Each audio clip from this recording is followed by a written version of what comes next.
Welcome to Born or Made, the podcast that dives deep into the heart of success and identity. Are the traits that define us as leaders ingrained from birth, or are they carved out throughout our experiences? Join your host, Anne-Marie LaTulip, as we ask these questions to some of the most insightful and inspiring entrepreneurs of our time.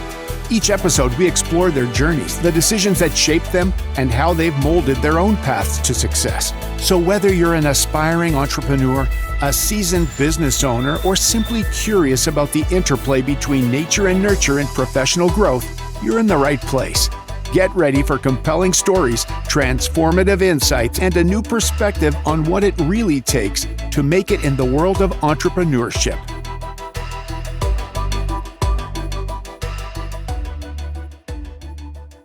Hello and welcome back to the Born or Made podcast. I am your host, Anne-Marie LaTulip, and with me today, I'm so excited to have Julie Ciardi with me. I'm going to tell you a little bit about her before we start. Julie is a business and mindset coach for women. Julie helps female leaders and entrepreneurs create clarity for their next business breakthrough. For the last 6 years, Julie has developed programs, frameworks, and methodologies to help women start, launch, and grow and scale their businesses. For example, the Now Goal is a method she teaches women to become focused on their next big goal in their business and achieve quantum breakthroughs. But nothing has been more powerful than bringing human design and gene keys as clarity mining tools for her students and clients. Julie, welcome. Thank you. I am so excited and ready to be here. Thank you for the invite, and I'm really looking forward to this conversation. Yeah, me too. It's been a long time coming, so I've been waiting and waiting patiently. So tell us, I just read a little bit about you, but for anyone that might not be familiar with you and your story and how you came to be where you are today, I'd love for you to just tell us a little bit about you. Oh, I would love to. And I love to share this story because it was stories like mine now that helped me to even make the leaps that I made. I can remember listening to podcasts, 8 years ago, 9 years ago, and it was the very fuel I needed to make really hard decisions. So thank you for having the podcast because it really helps people Yeah. to see what's possible for them that maybe they're not surrounded by. And I know for me, I had the very traditional upbringing of probably most Gen Xers where it was go to school, get good grades, and then college was like not even a negotiable thing. Like you were going to college and you had to, and then, do your best there, get a great job. I'm using air quotes, like secure, good job, and, plan to, ride as high as you can, in that career.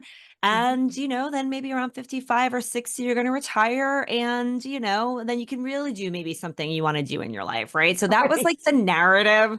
I really knew nothing different than that. The word entrepreneur really was not even discussed. No. Someone might say own your own business, but anyone that I knew that owned their own business, they were a chef and owned a restaurant, or it was the local mechanic who had his body shop, or, an amazing hairdresser that had her own salon. I didn't even know that that was even a possibility, And so that's what I did. And I ended up working in corporate for just over 20 years. Most of that time I was at IBM. So I had gotten my master's in business, got my MBA, and I went up to be a vice president of marketing at IBM. I mean, I really, Wow. by age 39, I was a vice president, and, I loathed it. I did not like it at all. The funny thing is, and I love the title of your podcast, I do believe I was born to be entrepreneurial, but I had so much paradigms and narratives that were weighing on me and that I felt like I couldn't. But the nudge was there for so long. So I'll give you an example. My daughter, Caroline, is turning 21 in September. And I was pregnant with her. So that was a solid 21 years ago, right? Pregnant with her. I'm working at IBM. I'd only been at IBM for like, I don't know, a year and a half. And I was like, this is not for me. This corporate thing, not for me. And at the time, if we can bring us back 21 years, there was no the internet as it is today was not how it existed. It was static web pages at best, and there was no social media of any kind, just to Right. level set like how different it was. So for me to look at entrepreneurship, I still 21 years ago, I assumed it meant some kind of brick and mortar, like physical business. And so pregnant with her, I'm on the phone with vice president of franchising for a flower shop that actually was a chain in Massachusetts called Kabloom. And I was Yeah. on with them like, I want to open one in New York. And all this stuff. And I was getting the information like over the phone about starting a franchise. So when I tell you like this started early on, I was still in my 20s at this point, but it was so risky, so capital intensive, Mhm. and it would have required me to leave, what was looked at as a, solid career, that I said no. But I did that about 5 more times, right, throughout the next, 10 years. And it was like my soul was just kept pulling at me like, you're not where you're meant to be. Like, this is not what yes, great, you're successful, but you're not happy in your work. And I will tell you, Anne Marie, it got to the point where me not being happy in my work and being in a pretty high, like stress and intense global role at IBM, it came out in other ways. I had a lot of expectation on my kids and my Mm. husband to make me happy because my job Right. didn't, right? And I, found myself like working out really hard and, trying to like put my focus in other places. And I wasn't happy. And I want to give a breather and kind of let you jump in with anything that I just shared that you want to go deeper on. But I would love to also then share with the audience how I made the big, bold move to get out of that situation, because it's pretty interesting and unique. Yeah, no, I can't wait to hear. But I want to back up a little bit because I have a bunch of questions. But the first one is when you say you were born, which I'm glad you mentioned that because I ask everybody, right? Because that's the name of the show. So talk about before all of this, before corporate, when you were younger, maybe as a child. I always ask, and people say they were born because for me, as a child, young adult, having jobs when I was 15, 16 years old. First off, as a child, I was always the one, organizing the carnival in the backyard or organizing the door-to-door seashell selling. You know what I mean? And then as I got older and started having these jobs, like menial jobs, I just hated authority. I knew that I had to be my own boss from a very young age. So do you share that experience as Yeah, your mine was a little different where it's funny because we'll probably talk a little bit about, human design and everything. And I'm Yes, very yes, big yes. into it. I mean, it's in my human design that I wasn't going to be that ringleader in that way, but my creativity was really, really important to me at a very, very early age. I would sit and draw um, clothing, bathing suit patterns. I wanted to have my own fashion line. It was going to be called mode, for fashion in French. And, I remember being very young. I said to my mom, I'm like, those have to be somewhere. I have to find them. What I did find, I wanted to be an author. So I wanted to be a fashion designer, an author. And I remember those books, what were they called? The golden book. They had the golden Yeah, binding on them. There's oh my, something like that. yeah, they were little Golden kids' books. books and they had the golden I spine. think they were called the golden books, and you'd have all Yes. so I repapered one of those. I took the contents out. I have it. I literally have it. I showed it recently with my clients. I repapered it with like lined paper, and it was called The Story of My Life. I was 8. The Story of My Life, 8 Yeah, years your old. long life. I was Julie O'Connor then. Illustrations by Julie O'Connor, author Julie O'Connor. So I wanted to be an author. When I got into high school, because what gets pounded into you about creative roles or, anything like, forget it. Like authors, you're not going to make any money, right? Yeah. This is so, you get kind of knocked off of these dreams. But when I entered high school, I felt this overwhelming belief that I was going to be in some kind of public role that was going to help. And at the time, all that I could think of was politics, right? So, or like, but like being a politician. Yeah. So I think even in the yearbook, it was like most likely to become president. Like it was me, like it was just funny, No right? Like kidding. that was I wanted to make a difference. I read in high school, I was reading like, you know, so many books from John F. Kennedy and all sorts of politics. Like I just was really, really into it. I became a poli-sci major and I interned at the Massachusetts State House because that's what I thought I was gonna, get into. Yeah. Yeah. And it was because I wanted to make a difference. And the second I started working in the State House, I'm like, I don't think this is for me. I don't really think I'm going to be able to make the difference that I want to make here. And so but that was always there too, Yeah. And so when I think now, about what I do and the platform that I have and what I get, I am actually living out all those things I just said. I get to be so creative. I get to do things my way. I am influencing, thousands of women, Yes. with generational shifts in how they're thinking about things. So I do believe that our soul is always trying to nudge us on the path, but the conditioning of society and all of that like starts to really like dull us being able to listen to Yeah. that voice. That's so true. Everything you said, I couldn't agree with you more. In fact, I was just talking about this yesterday with podcast guest yesterday, in that, and I actually say this a lot, is that entrepreneurialism and owning your own business was not fostered the way that it should have been when we were young. Just like you said, it just wasn't even talked about. But nowadays it's so welcomed with the age of the internet, right? The kids today, they have such an opportunity that we did not. So No. And you want to laugh. I one other yeah. funny thing on that. Yeah. So when Carol, no, I think when my third child was like a year old, that's when it no, it wasn't then because we had we had social media by then. It must have been when my older children were, I don't know, 5, 6, something like that. Yeah, that's when it was. I was like, I think I'm interested in entrepreneurship, but I don't really know a lot about it. Meanwhile, I got my MBA, like you think, but nope, it's not Yeah. really even talked about, even in more traditional schooling. So I went to Entrepreneur magazine, right? So entrepreneur.com, Entrepreneur magazine.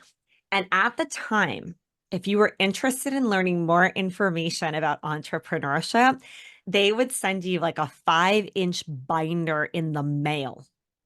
Okay. I really wish I still had this thing because it would have been an epic piece to be able to show people. But like it was like this huge binder and I got it in the mail. I remember like it was like heavy, and I'm like trying to open the pages and like trying to study and read up about like entrepreneurship, like what we have available now at our fingertips. It's I know. almost too much, to be honest, right? Like everyone and their mom knows how to sell online now, right? And is going to Right. teach us. So it's a little too much now, but I think of the extreme where I could barely find any information to a plethora of information, to be able to more easily than ever start something, Yeah. and Yeah. we could talk a little bit more too, just about like how I ended up making that transition. Yeah. It was hard. Let's hear about that now, because I'm really curious. So let's set the stage. You're working in corporate, you're doing marketing and sales. When and how did you discover human design, and how did you discover this is something that you need to serve others? Well, so human design wasn't even on the radar at It this wasn't. point. No. Okay. So this was like just about 10 years ago, about 9 years ago, I Okay. had my third child.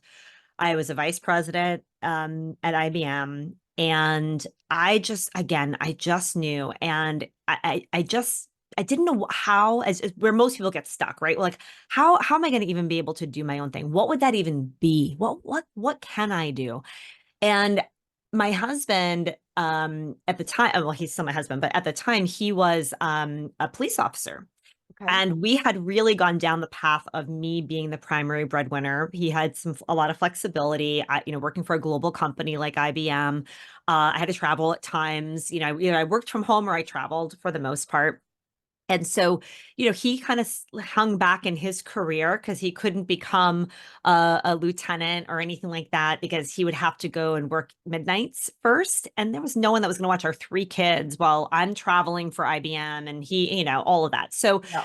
he took a step back and, did what he did as a police officer. So we were relying on my income. We were relying on, my growth in my career to support us. And of course, just like, that other story that we're sold is that you keep moving up. Right. So you go from this house to then the bigger house, and then you have these cars, and then you go on these trips and, all the things. I call it the lifestyle income trap.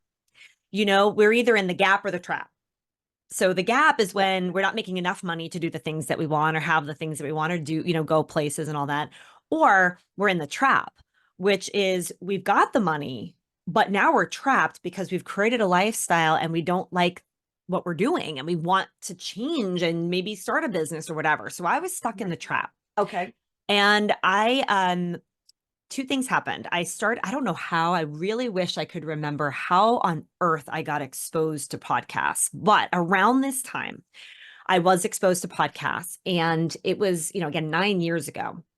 And I remember listening and going, wait a minute, like people are doing this thing online and there are these other and I just got so inspired by people leaving corporate, doing their own thing. I remember listening to Amy Porterfield and I was like, oh my God, all right, maybe I can do this. I mean, I was listening to Amy Porterfield's podcast, I think when it first came out. So Wow. so different than now, Yeah. but I remember I would go for a walk on my lunch break and I would just be listening to these women and going, I can do this. I believed I could do this too, and I could leave this job.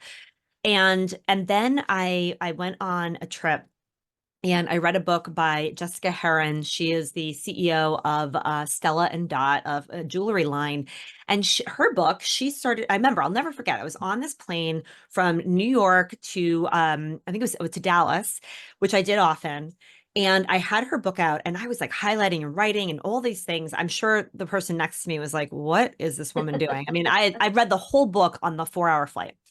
And the gist of it was she told her story, and she too used to she worked at Dell, where I was at IBM, had 2 kids, just decided that, I've got one life and I am going to give this all I had. And, they took a step back so that she could pursue, what she wanted to do.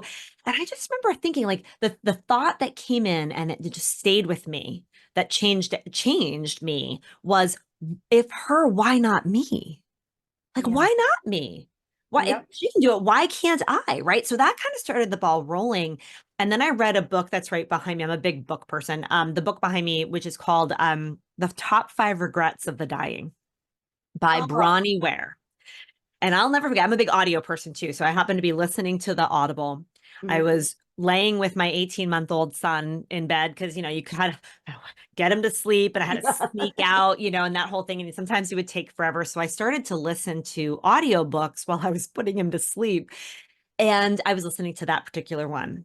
And that's another pivotal moment where one of the top 5 regrets of the dying is that they lived a life that they felt everyone else wanted them to live versus the life they wanted to live of themselves. And in that moment, I was like, if I am blessed enough to live to be 85, 90, 95 years old, and I'm sitting in a rocking chair, right now, if I'm on the trajectory that I'm on, would I have any regrets? And heck yes. I'm like, you will have a regret of what you did for a living. This will be a massive regret for you. So you got to do something about it. And that's when I sat my husband down and I said, listen, I can't do this anymore. I know that I want to do something. I'm not sure what it is. And I said, but we're going to have to sell the house. I'm like, we're going to have to sell the house so I can do this. And he's like, what? And I had a spreadsheet and I had been running some numbers, and I'm like, listen, we are trapped in our lifestyle because we live in this big house with these crazy taxes in New York. I said, I would rather live in something smaller with less taxes to give us some breathing room so that I have some space to start to figure out this next step. And it was so interesting because we did it. We sold the house, we downsized. I actually love the house that we're in now more, than, and we extended onto it a bit and stuff too, but I love it more than even the other one. Yeah. We reduced our taxes and mortgage by 60%, 60. Wow. And I still stayed at IBM for a bit, but it just opened up this like breathing room to have options. And so we made big, bold moves. People thought I was crazy, right? People thought I was insane. But I knew in my soul that it would be a regret I would have forever if I didn't take the leap. And making that one move really set us up better financially, although it was still really, really hard. From Yeah. the time I left IBM to when my business really started taking off, it was a solid 18 months, Wow. Okay. And so that was one of the hardest. I'm very transparent about it. Like it was one of those times, like it was one of the hardest times in our marriage for certain. He Yeah. believed and was supportive in me in the beginning. But then when, it's like, so when is this Yeah. business going to When is the make, money going to start coming when in? are you going to make what you were making at IBM and all that stuff? And so I believed in me in my heart. I just knew that it needed time. Like nothing happens overnight. I've No. learned that so much with these businesses, right? It takes time and persistence. And I knew it was eventually going to have a breakthrough, but it was a very challenging thing. So, I think that sometimes we look at people and we just think like that it must have been easy Yeah. or good Yeah. for her, or lucky for her. But in reality, I mean, almost every single person, if you really asked, like there were big like decisions that had to be made. There were sacrifices that had to be made. We didn't move the kids from their schools. Like I had 3 kids, right? So we made sure we looked in a certain radius Hmm. so they wouldn't have to leave their school or friends by any means. And also that I wanted their rooms to be at the same size or bigger because that's really all they care about, right? Like especially as Right. they're teenagers and they just want their room to, right? So I remember we came to see this house and I literally was like, I'm like, what are the size of the bedrooms? Because I knew the size of the bedrooms and I just wanted everything to be as seamless as possible.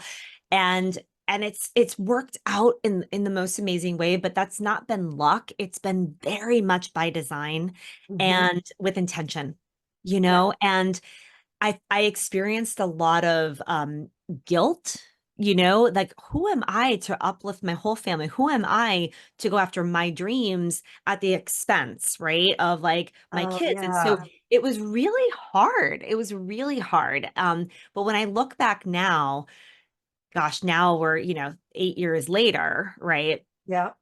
I just want to hug that version of me. Like, I just want to go back to her because I get to live the life I'm living right now Yeah. because she made really hard choices and stuck with it. And like, I literally just want to go back and hug me to be like, girl, I thank you, thank you, thank you, thank you. Right. Because I love life right now. So I thank you. I love that. I love that so much. So, what was your initial business? Oh, and I still remember, I'll never forget. I remember still being at IBM. You're gonna laugh when you hear all Yeah. this. So I'm sitting down, I'm trying to write all the things I could possibly do. Right. And of course we go to what we know. Right. And I know marketing. Well, I could go be marketing. I could be a Yeah. contracted bar. I could do contract marketing. I could do this. I could do that. But I was like, but I don't want to do that. I didn't want to go do that for another company. What's the difference? Right. Right. Right. Here's the funny thing, Emery. I still didn't believe that this online space was real. Okay. I was so in the like corporate world and I was like, I don't know. And I felt this pressure that if something was going to work for me, it would need to work quick because I didn't want to like trying to be growing a side hustle forever while I Yeah. had the business. Cause while I worked at IBM, because I didn't want to stay there. So I still thought this brick and mortar thing was how you had to go. Like, Okay. funny. I thought that was I'm using air quotes again, the safer route. Right. Like, okay. So back in 2016, I decided I was going to open my own store, my own boutique. I love fashion. I love style. I told you I want to be a fashion designer, right? Yeah. Back in the Yeah. day. I wanted to create something beautiful for people, for women to come to. We don't have a lot of shopping where I am. And so, I ended up, first of all, I had a blast like building out this business. I'd never even worked in retail. I had never even worked a cash register checking someone out of a Oh my store. God. Okay. I mean, zero experience, didn't know how to even buy clothing. Right. And I did it. I built this brick and mortar boutique while I was still an IBM vice president, mind you. Okay. On the side, like I loved building the business, all the learning, learning how to buy, learning how to do all the things. We did the grand opening Small Business Saturday of 2017. And I can remember, I think I sold like $8,000 worth of stuff that day. And I just remember being like, oh my God, like this is real. Like I can do this. And very quickly after that, though, I was like, okay, that was fun. Now I want someone to work the store because I'm still at IBM, and I really like it wasn't really I just built it and I had people running it, but I didn't want to run it. I didn't want to be in it. Now that I know my human design deeper, I know like Yeah. I was never ever meant to be in a physical place like that with my Yeah. energy. Like, no way, right? So I I quickly knew it was not going to be the end all be all. However, I wanted to leave IBM. I had this revenue coming in. So I kept it for about 18 months. I sold it. I sold Yeah. it and exited. But while I was there for the 18 months with the boutique, I had grown, I had changed, things had opened up for me. And I became a coach during that time because I always believe that, the universe, God, like brings you like breadcrumbs. And while I was in the store, it was kind of fun. I combined online marketing with the physical store. So we would sell out of things when I would do lives, right? Before anyone even Oh, stepped in the wow. store. So I Yeah. really like had a lot of fun, like really mixing the two. But I can remember women just kept coming up to me and this is what they would say. How did you do it? How did you leave a company that you didn't want to be in? How did you start your own thing? How? And that's when I realized that the thing I loved most when I was at IBM was mentoring women. Okay. I mentored women. I loved doing it when I was at IBM. It was the best part of my career there. And I was like, I'm meant to help other women. I'm meant to help other women step into their genius, what they're meant to do, so they don't get trapped for 20 years in a career they don't love. And so that's what birthed the whole business that I have today. Is I started to build this business as a side hustle to my boutique, and built this, and it's evolved and shifted and changed over the last 5 years. This coaching business, but the underlying thing that has not changed, right, is that I'm here to help women do the work she was designed to do, that she loves to do, that like literally lights her up, whatever that may be. It might be entrepreneurship, it might not be, but it's so important for us to love what we do because we Mm, spend so much time, doing work. And I wanted to make work like a good four-letter word, you know? It's like yeah. it can be amazing when you love what you do. I've had two children who have now gone to college. One is still home. I would have been even more devastated with them leaving if I didn't love what I do. I mean, it was so sad when they were leaving, and every time they go back, I'm like, oh, it's like so sad. But Yeah. like, I am so lit up by the work I get to do now. Had I never made that shift, I think I probably would have gone into a bit of depression. I'm not even sure, it would have been Yeah. even harder because I I think we're meant to grow and expand and to do work that we love to do in this world. I couldn't agree more. Oh my goodness. It having to do something that isn't like you said, isn't your jam is just it's miserable. And I experienced that. I still have my real estate license, but I was selling real estate for 17 years and it just wasn't like it's just not what lights me up, right? So now I've changed that and I'm doing something I love, which is awesome, but so many people don't get that opportunity. So I No, love, they don't see it modeled, and so that's why I love, shows like you're doing here. yeah, When we can start to open the door of what's possible, right? Like our mind doesn't like we just it's like a total shift in perspective, right. which is Yeah, the biggest gift I think honestly that you can be given is a shift in your perspective. It's a it's so gift. true. That is so true. So I have a question, Yeah. but then I want to dive deeper into the human design and gene keys Yes. because I just can't wait to hear more about that. But Yes. how did you know? And I'm guessing this is what you helped other women with at that time back then with your boutique. how did you know how to run a business? I I mean, didn't. you just kind of figured it out on your own, or like, did somebody I help mean, you? I think it's the thing that holds us back so much in anything. We think we have to know all the answers and the how. And what I Amazing. always tell my clients is that actually the only way you learn is on the job. You Yeah. know, it's like the entrepreneurial way, when we talk about human design, there's these different qualities. There's six different kind of overarching qualities that kind of run through human design. And one of them is the third line quality. And the third line is the entrepreneurial way. It's like the only way to be successful in entrepreneurship is to fail forward. The only way you can be successful is you test something, you try something. Sometimes something's going to work, sometimes it's not going to work. What can you learn? It is very experiential and it's very experimental. There's no amount of planning and preparing that can get you to the not to have some kind of failing forward. It's kind of like I heard this analogy one time that, if you wanted to learn how to ride a bike, you could watch every video under the sun. You could read every book on riding a bike, and you would never know how to ride a bike until you actually got on one and started to ride it, and maybe you fall and whatever, right? So Yeah. same thing with learning to walk or whatever it's going to be. So I didn't know. I love to be a student though. I love to learn. So, I cut out a lot of junk. I cut out, a lot of TV. I cut out, like even, fiction books. I've always been a big book reader, right? Cut out the fiction books and I just went all in on learning, Yeah. learning how to run a business, learning how to be the kind of person that can be an entrepreneur and the things I needed to do within me. And so I think that you just have to learn on the job and learn as you go and learn it experimenting. Don't try to plan your way to success because it doesn't work. Yeah. I love that so much. Just do it. Like my motto is just hit send.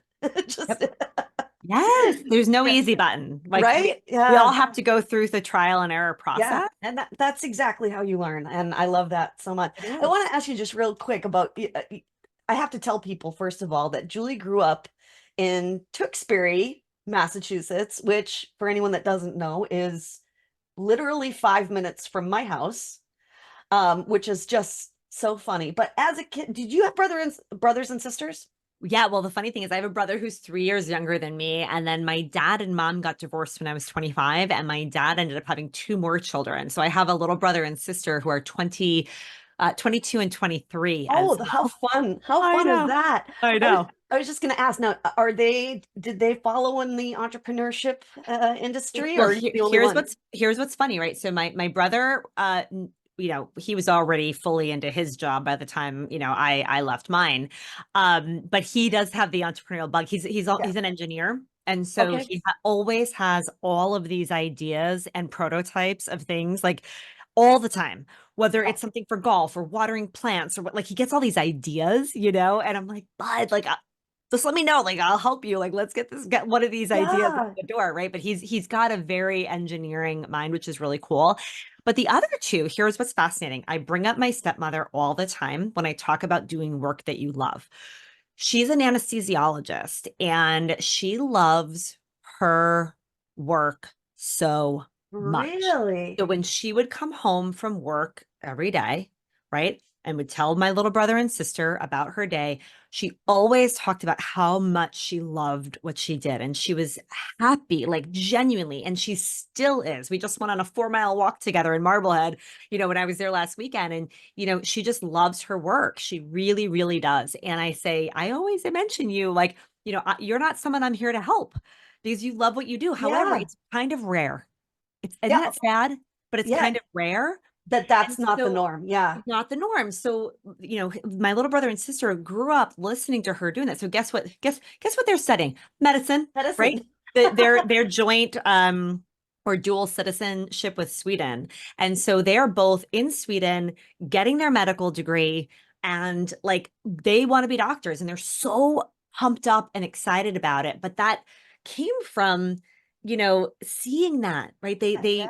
The mom modeled it, Right. So I think that Yeah, that's really cool. I think that it is what you're around too, and if we see right. people aren't that happy and, we don't want to, of course, we don't want to do what they're doing. Right, right. Why would Right. we? Yeah. Yeah. Where Yeah. does she work? I'm She is curious. at Salem Hospital. Salem. Okay. All Yep. right. Yep. She's chief of perfusion. I mean, chief of, my dad was chief of perfusion at the Beth Israel, but she's chief of anesthesiology at Salem Hospital. She's amazing. She's really Oh, amazing. that's so cool. Yeah. And I love that they're still in Massachusetts. Oh yeah. We come back all the That's time. I that's love it. funny.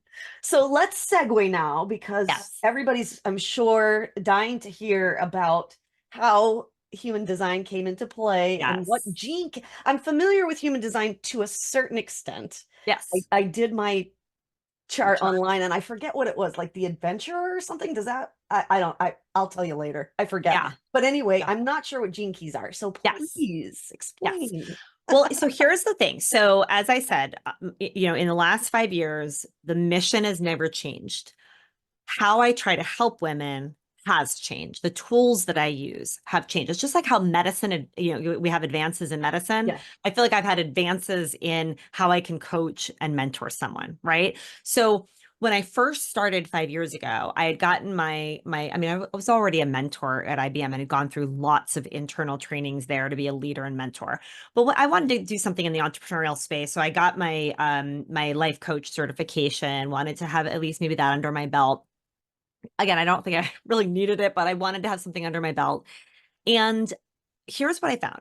I'd work with women, and some of the women would just go and do what I shared and, gave them some tips and all the things, and they would go and they would do it and they would have success.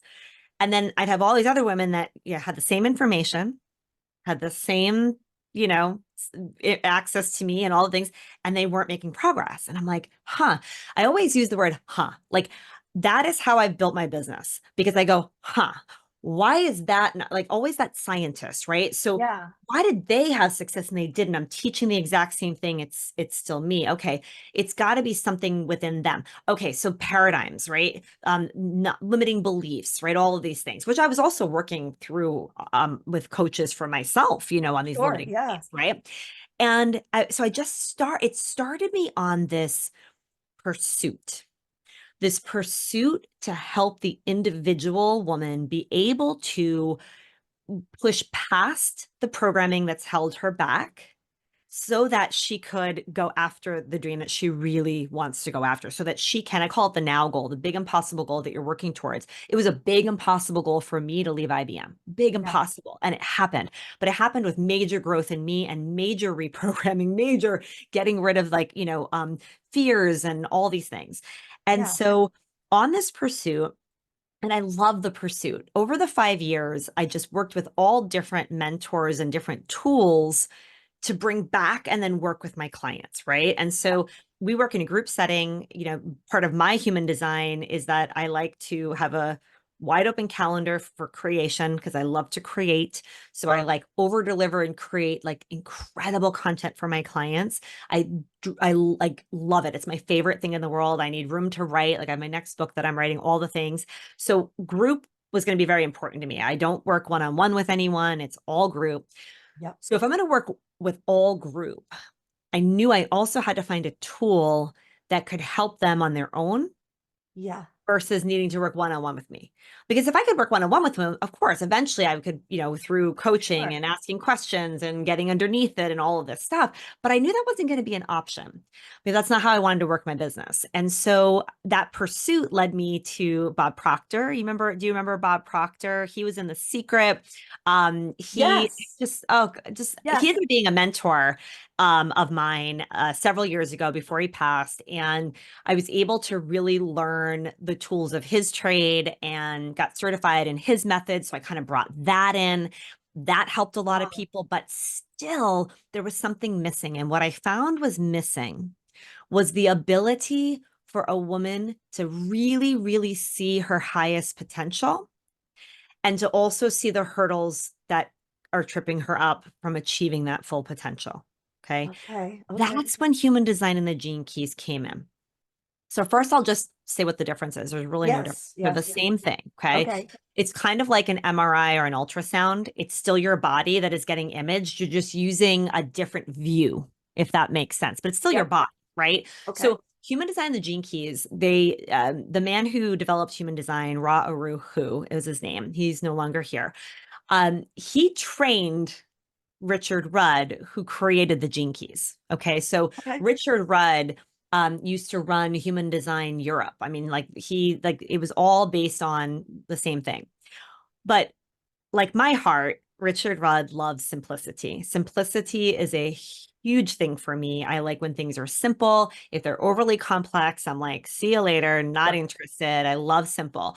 And so, interestingly enough, it was the gene keys that I first really started to leverage because of its simplicity. So he decided to like kind of cut out a lot of the, I mean, because human design is very in depth. I know for those of you that may or may not be familiar with human design, it's a very, like, to go get certified is a multi-year process. You know, I've been in that process. I'm about to get my business certification. I've got a couple of other certifications. So it's a long thing. It's a lot of information.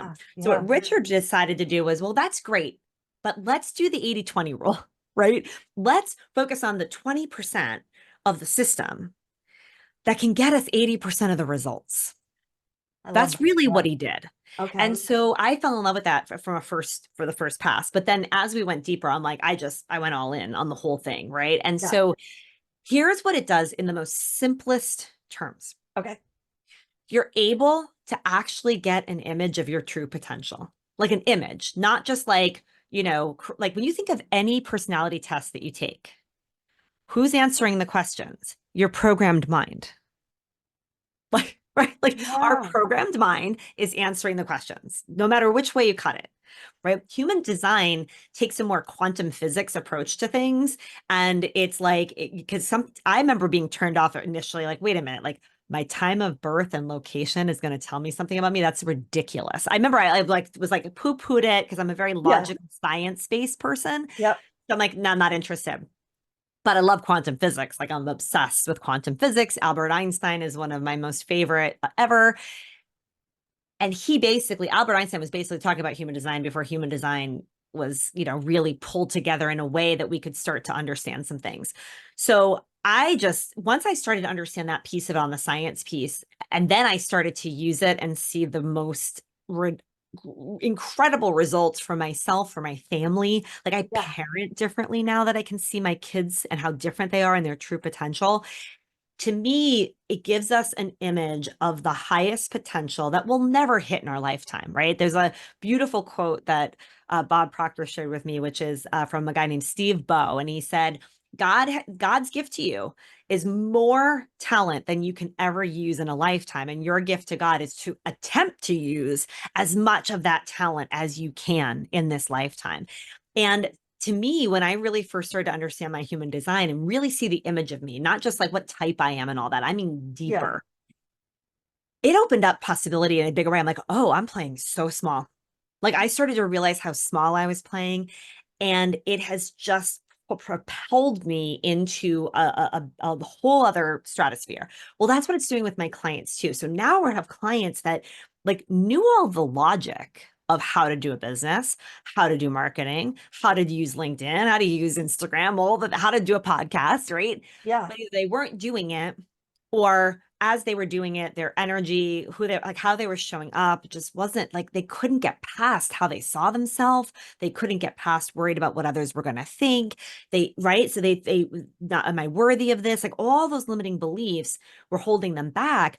But then we look at their design and they're like, wait, I can do this. Like, this is what I'm like. And it's so cool because it literally propels them to the next, like, frequency is the best way I get. Like their energy changes. We're all energy, as Albert Einstein says, right? We're all frequency. And so it's just been my honor and privilege to like shift and grow the business in a way that I can help more and more and more and more women understand them. So the way I've like architected my business is we have one signature offer. It's her design hub. And the idea is I come and it's like teach a man to fish or teach a woman to fish, right? You know, like, or feed, what is it? Feed you a fish, you eat for a day. Teach you to fish, How to fish. you feed for a lifetime, right? Yeah. That's what her design hub is all about. It's like, listen, I want you to come in and I want you to learn your design. I want you to see your highest potential. I want you to be able to see it yourself, not have a human design reader have to like tell you who you are and what you, I want you to study you. Richard Rudd with the Gene Keys, his whole philosophy is the more you study you and the more you contemplate and the more with repetition, the more you shift the frequency from the inside out. I think it's like talking to your soul, to be honest. Like you can kind of like bypass all the mind drama and actually go to the core of like what you're capable of. It's really That, fascinating stuff. So we have a blast in there. And I think the thing I love most is the age range. Like one of my oldest clients in there, she's 80.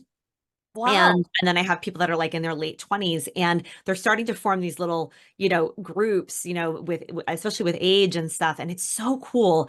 The 80-year-old, she said, Julie, after seeing this and understanding this, she goes, there is no way I am going to die before I get this potential out of me. And she just is like, everything shifted. She's 80. So cool.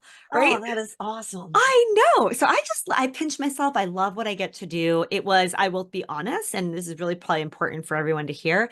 Your business unravels and evolves over time when you really pay attention to what clients are saying and what you're learning and what you love, right? Because I started to go down this path of, well, I know how to teach business. I know how to teach marketing and sales. I've been doing it my whole life, but I didn't love just that part.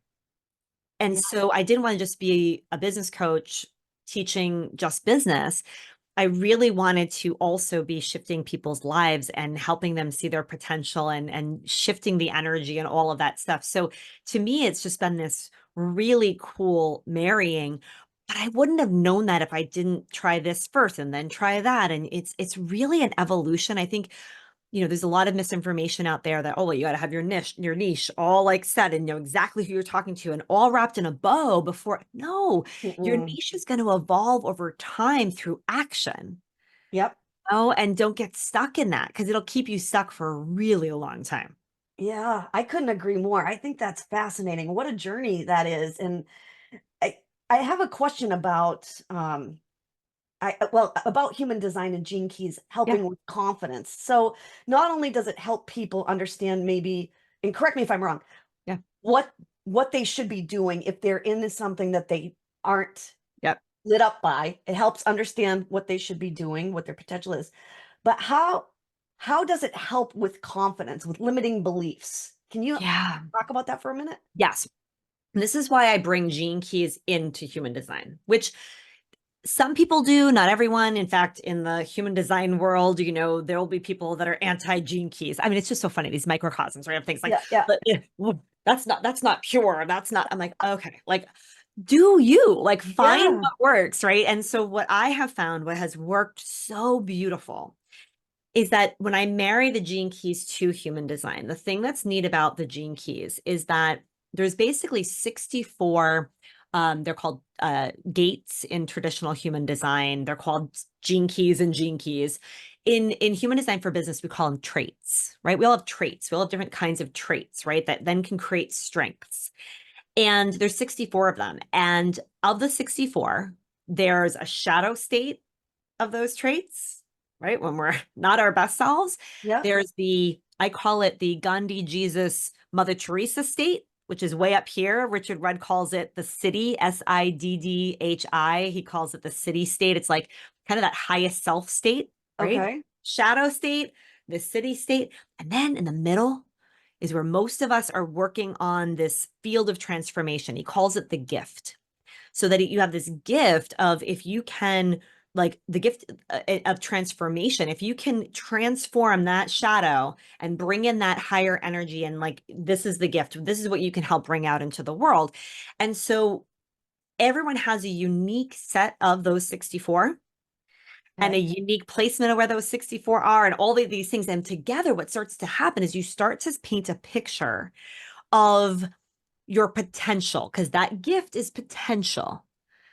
Most of the world operates in the shadow state, right? So you get to start to learn what is your path for transformation. What are you capable of? What is your potential? How that shifts confidence is, I'll give you a great example. Yeah. So in my design, I have an aspect of my design that so Bob Proctor had as well, as does Tony Robbins. Okay. Yep. Like, like I am meant to have a platform where I can help to literally transform people with my voice. Okay. Okay. I mean, okay, if you told me that, like 10 years ago, I'd be like, yeah, sure I do. Okay. But through studying of my design, first with, experts that I studied with, and, I still study with coaches, I bring that to my people. What my coach had told me in looking at it, she's like, the first thing she did when she looked at me, she goes, wow, you got big things ahead. Like you're meant to do some big things here. And I'm like, why? Well, here she showed me kind of some things in my design. And here's what it did for me, Emery. It opened up that possibility thing again, right? I told you possibility, right? So it Yeah, opened yeah. up possibility, changed my perspective on me, which Mhm. then created confidence, right? Because I was like, listen, our soul doesn't need confidence, right? Our soul is like, it's like chomping at the bit, right? For us to get past the mind drama, right? And chomping at the bit to get past all the paradigms, right? So Yes. I like to say that gene keys in human design are the soul's language. So when you start to hear it or you're reading about your design, it's like your soul's going, yes, like this is what I've been trying to tell you. Yeah. This is what you're capable of. And so it just brings in a shift in frequency, which brings a shift in confidence. Here's what I will say. I kind of have this like little pathway that I think of things. First, it can bring clarity. So you might not have the confidence yet or whatever, but it can bring real clarity to what Mhm. you're capable of.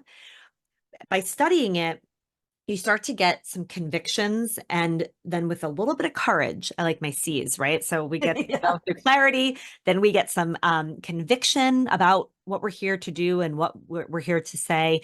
Then we start to develop some courage to maybe put it out in the world. Then the confidence comes, right? We wait for the confidence in the beginning, but it's like it Yes. unravels. But this helps you along that process, because I think half the time, more than half the time, people aren't putting themselves out there because they're actually not clear.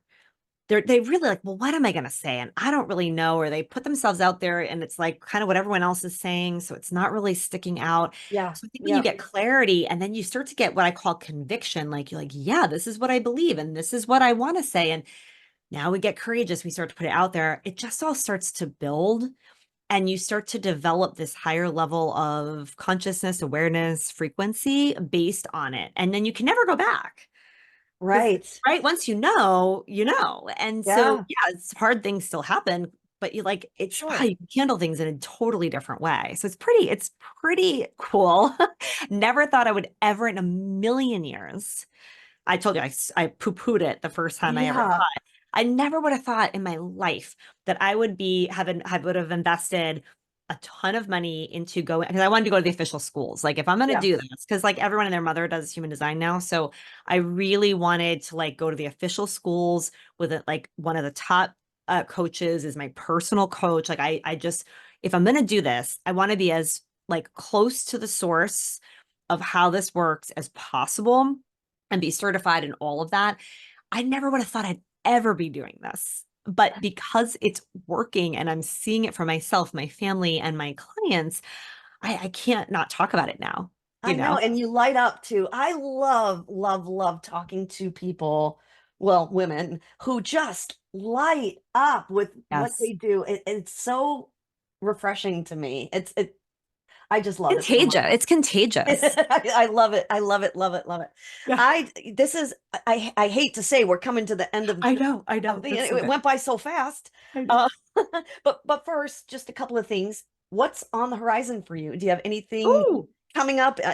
You mentioned that you wrote a book, right? And you have a podcast. So Oh my anything gosh. Well, around? thank you for asking, because you talk about lighting up. I just started telling the public about this last week, but I'm in the process of writing my next book, and Yay. it's coming out in February of next year.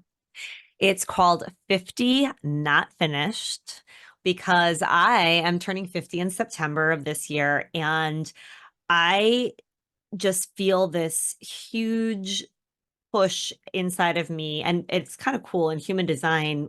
right around the time you turn 50. It's called the Chiron return.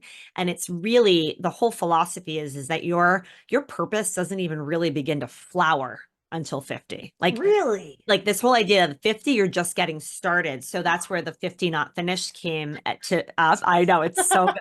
So the book's coming out in February, but I didn't want to wait all the way until February. So I actually launched a second show. So I have my first show, which is all, about teaching women and business and all Mhm. that. That's called Brand. But I have a brand new show called 50 Not Finished. And there's 3 awesome episodes there right now. Maybe when this comes out, there'll obviously be even more.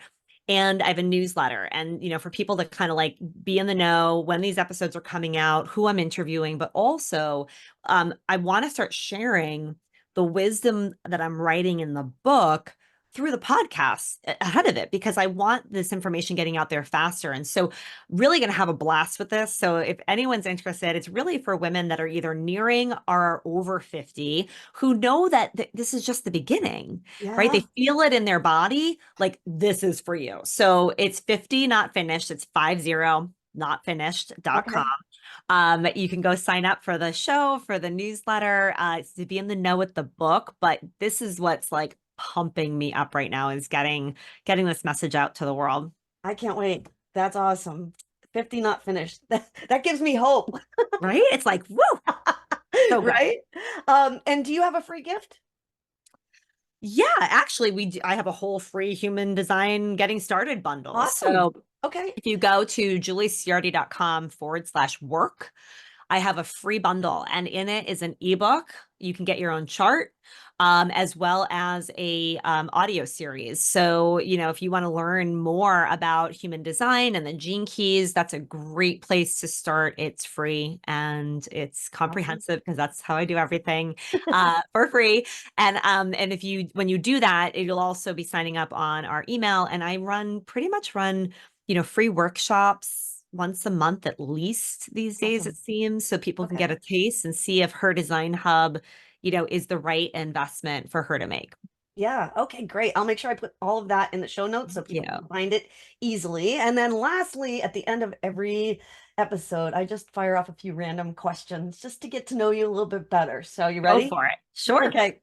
If you were given the opportunity to go to space and walk on the moon, would you? Yes. Wow, no hesitation there at I all. wanted to be an astronaut. And I didn't raise that one earlier, but I wanted to be an astronaut. Yes. Really? Oh, that's cool. Obsessed with space. That was a great question for you. Um, I think I know the answer to this one, but let's see if I'm right. If you had the opportunity to have dinner with anyone in the world, alive or dead, who would it be? And I think I know what you're gonna say. I would have said JFK for like most of my life. And Okay. now it would be Florence Scovel Shinn. I don't know who that is. That's not what She I thought wrote you the were gonna book, say. The Game of Life, this little teeny book, The Game of Okay. Life, 100 years ago. And I'm dedicating my book to her. No kidding. And my book's coming out 100 years after this one. She went first at a time when most women, she self-published at age 52. So you talk about 50 not finished. In Yeah. 1925, at the age of 52, she 1925. published 1925, 100 years ago, she published her first book. And I just love this. A lot of her philosophy is what Bob Proctor's was all about, all the things. So, I got to have dinner with Bob Proctor. So that was pretty cool. Yeah. So, she would be who I'd want to sit with and hear from her and learn from her live. Love it. I thought you were gonna say Albert Einstein. And he would be a close second, but she's who I'd want it to Yeah. be, another woman, and Yeah. I would be her.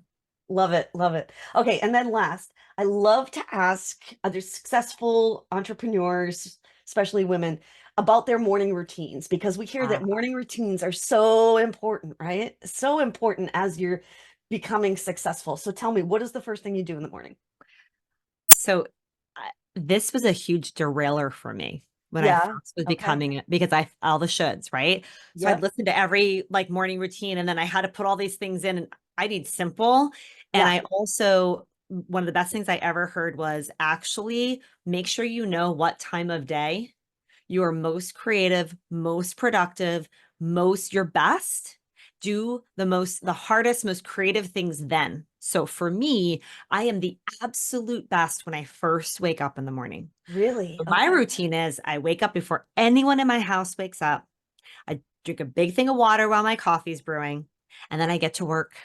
I sit Yeah. down. I used to like, oh, I got to journal, and then I got to meditate, and then I got to all the things, right? Like 5 a.m. club I read and all, all the books. Okay. This changed my life of getting up because again, it's not for everybody. Find the time of day that you are alive. That is like, I can't be creative after 3 o'clock. Like it's just not possible for me Interesting. energetically. So I Yeah. get up first thing, I make the coffee, have the water, and then I sit down with my two dogs after they've gone out and did their business. They sit next to me and I get to work. I do my best content then. I come up with, what I want to teach my clients because I do a lesson every single week for my clients. So I'm kind of like a teacher. I've got to like put my lesson together. And that's when I do it. I usually get a solid like hour and a half to 2 hours, sometimes more in the summer before another soul moves in my house. And it's powerful. And then I work out. Or then I go do like, I do that stuff after. That has been the best shift for me. I've been doing that now for about 2.5 to 3 years now, and it's huge. That I love that. That's awesome. I love that when I get up early like that and my phone's not ringing, nobody's awake. That's now, is that something that human design can help you learn? Is what time of day you're best at? Or Not the time of day necessarily, but I mean a little bit. There's things in there about like, do you work best in light or when it's yes, dark or things sure. like that. But there's 12 public roles, 12 profiles in there.